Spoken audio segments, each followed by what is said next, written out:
Bonjour, dans cette capsule, nous allons écrire un programme Python nous permettant de reproduire le dessin que vous voyez à l'écran de façon la plus fidèle possible. Nous allons nous rendre aujourd'hui dans Notebook Jupyter pour réaliser ce travail. Voilà. Donc voici notre première cellule qui attend avec impatience que nous commencions à coder. Alors, on va réaliser les imports dans un premier temps. Et donc, on va travailler essentiellement avec Matplotlib qui nous permet de construire des dessins, des figures, des courbes représentatives, etc. Et notamment, alors bon, nous allons utiliser PyPlot comme nous le faisons régulièrement, et le sous-module Patches qui va nous permettre de construire des figures géométriques. Alors, je lance l'import. Voilà, tout s'est très bien passé. Et donc, nous allons, alors, pour réaliser des figures, et notamment sous Matplotlib, on est obligé d'abord, dans un premier temps, de créer un objet figure et de, si possible, déterminer les dimensions, mais bon, ça, c'est pas absolument indispensable. On peut prendre les données par défaut. Alors là, donc on les fixe à 10-10. Ce ne sont pas des pixels, ce sont des pouces. Donc c'est bon à savoir. Alors donc nous avons un objet figure qui va contenir des graphes. Mais auparavant, on va dire quel espace va occuper nos graphes à l'intérieur de la figure. C'est-à-dire qu'on va préciser si on veut des marges ou pas. Alors, ceci se fait en utilisant la méthode subplots_adjust. Voici les quatre arguments. Les quatre arguments permettent, alors en pourcentage, 25% c'est 0,25 par exemple. Et donc on positionne l'accueil des graphes moyennant l'ajustement de ces quatre arguments. Et là, ici, en fait, comme je suis entièrement à gauche et en bas et entièrement à droite et en haut, avec les 0 et les 1, ça veut dire que je ne veux pas de marge. Voilà. Ensuite, on va utiliser, donc on va créer alors un ou plusieurs graphes, mais nous on va n'en utiliser qu'un seul. Alors je vous explique, ça c'est le même, si les joies du copier-coller.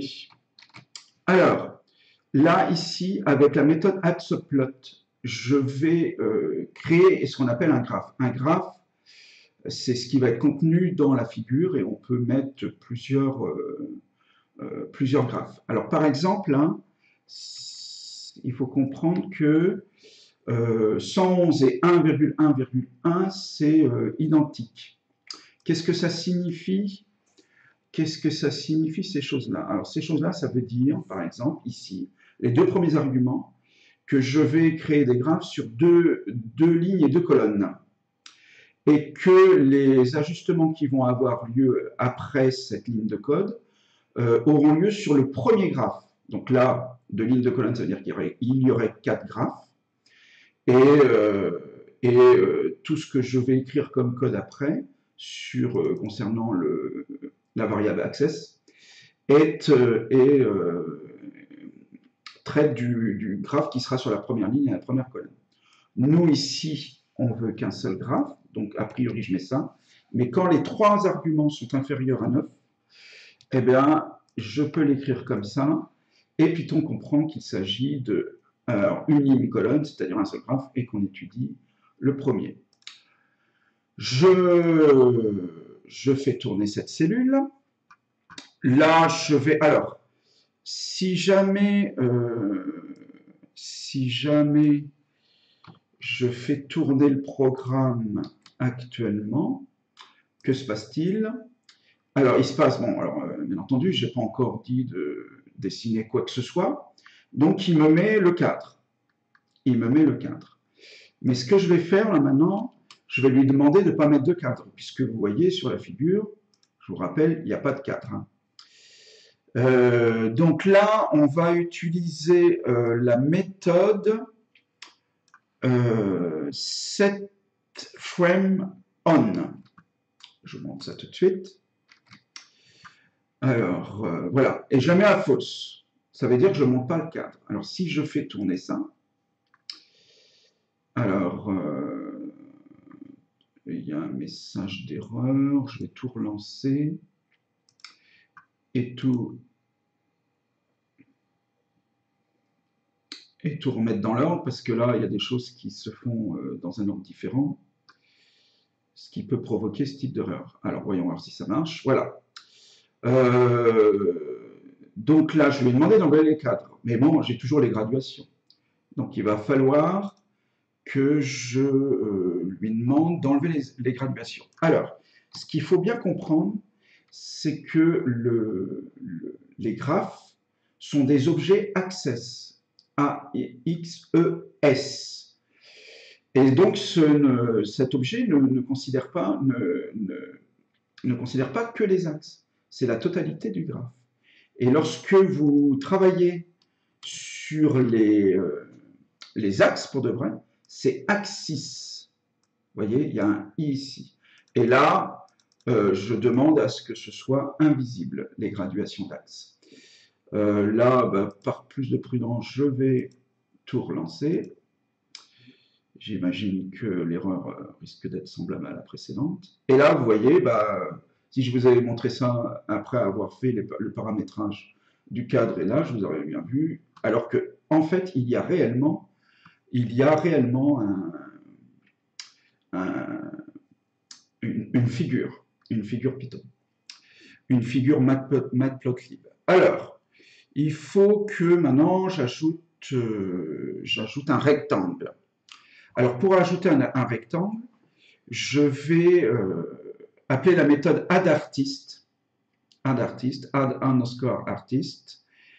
et utiliser donc mon sous-module patches pour appeler la fonction rectangle en fait.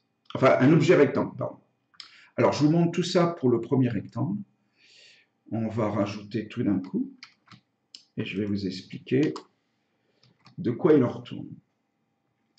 Alors, donc j'utilise la méthode addArtist, je crée un objet rectangle, et donc là le rectangle, les 4 données ici, sont les coordonnées, les deux premières, les coordonnées du côté inférieur gauche. Cet argument-là, 0,4 en l'occurrence, c'est la largeur et 0,3 la hauteur.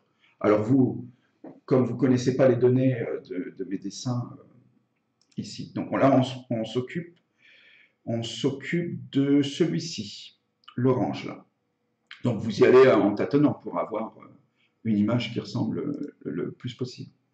Alors après il y a tout un tas de...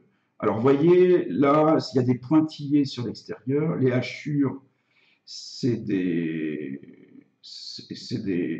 traits en diagonale. Le fond est orange, le bord est noir. Donc il faut paramétrer tout cela. Edge color, c'est la couleur de la bordure. Black, noir. Face color, c'est la couleur à l'intérieur de mon rectangle. Orange, c'est bien ça. Fill égale true, ça veut dire est-ce que je remplis mon rectangle? Et oui, je le veux. Hatch, c'est la hachure. C'est le modèle de la hachure. Alors là, en l'occurrence, je choisis slash, mais en fait, on peut choisir beaucoup d'autres modèles. Je vous laisse regarder la documentation. Documentation, je vous laisserai regarder aussi pour les différents styles de bordure. Dash, donc c'est en pointillé. Line width, c'est l'épaisseur du trait de la bordure. Et Z-order, c'est cet argument-là qui va pouvoir nous donner les ordres de priorité en profondeur. Vous observez, je vous remonte le dessin, qu'il y a des figures qui sont les unes sur les autres. Plus le Z-order est élevé et plus la figure sera au premier plan. Mon rectangle étant derrière à la fois le bleu et le cercle bleu et le rectangle rose, je vais lui donner un tout petit z-order. En l'occurrence, on lui donne comme z-order 1. Et donc les autres figures auront un z-order plus élevé. Alors ben, je vais faire le deuxième rectangle durant cette capsule et on s'interrompra après. Parce que là, il n'y a rien de bien nouveau en fait. Donc j'utilise encore la méthode à l'artiste. Je le positionne à un autre endroit. Je vous laisse tâtonner vous. La bordure est noire, l'intérieur est rose. Les pointillés, c'est plus des pointillés type dash, c'est dash dot. Les hachures, vous voyez, ce sont des traits verticaux. Je remplis toujours, je garde la même épaisseur de ma bordure. Le alpha, c'est l'opacité. Donc c'est pour faire un petit effet de transparence. Je ne sais pas si vous l'observez, on voit en dessous le rectangle orange. Si ça n'avait pas été le cas, si j'avais mis alors soit 1, soit laissé par défaut la valeur de alpha qui est égale à 1, bah, ça serait totalement opaque, donc on n'aurait rien vu on ne verrait rien sous le rectangle. Et je mets un z-order égale 3 pour qu'il soit devant ce rectangle-là, et donc le cercle, vous avez bien compris, il aura un z-order de 2. Alors, on va s'interrompre là aujourd'hui, mais je vais vous montrer quand même ce que ça donne en l'état. Est-ce que j'ai relancé? Non, je crois que j'ai juste réinitialisé, donc il faut que je relance toutes les... Hop. Et là, le dessin va apparaître. Et voilà, j'ai bien mes deux rectangles tels qu'ils sont à peu près attendus. Voilà, je vous remercie d'avoir suivi cette capsule et je vous dis à très bientôt.